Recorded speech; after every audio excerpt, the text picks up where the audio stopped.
Good afternoon.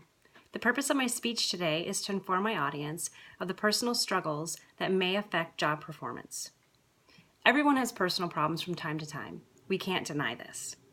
Personal problems are seldom left at home, and left untreated can snowball into work issues.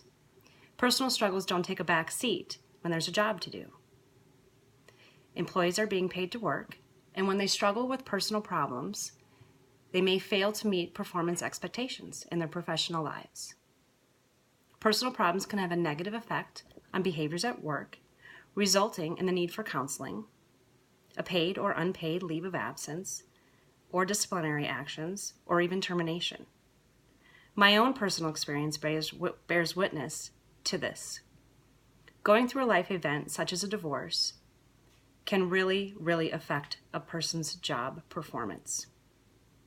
But when you're required to show up for work and give your job full attention, sometimes things can get tangled. Have you ever brought personal struggles to work? If you're like me, the answer is probably yes. Employees struggle with a variety of personal issues. They can be bereavement, divorce, family issues, debt, financial issues, domestic violence, long-term chronic illness, you name it. An article by Joe Falliger from People Management describes divorce as a process, not an event, which describes how an employee can be fine one day and then not so fine the next.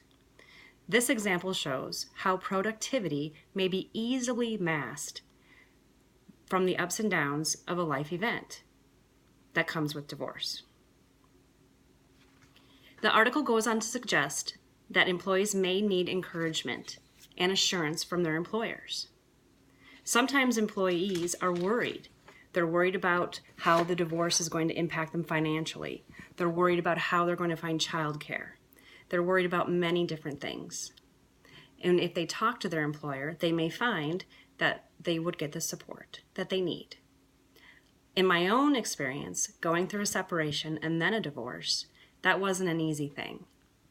It took over a year from start to finish.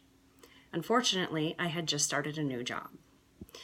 I needed to prove myself, and I felt that I was not able to come to work and give 100% when I needed to.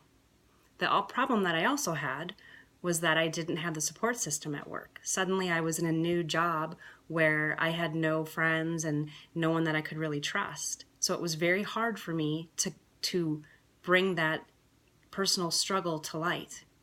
Thankfully, I was able to manage it on my own. However, not everyone's able to do that. Having little to no support in a job is frustrating. I put on a cheerful demeanor and I did my job, but I was broken inside.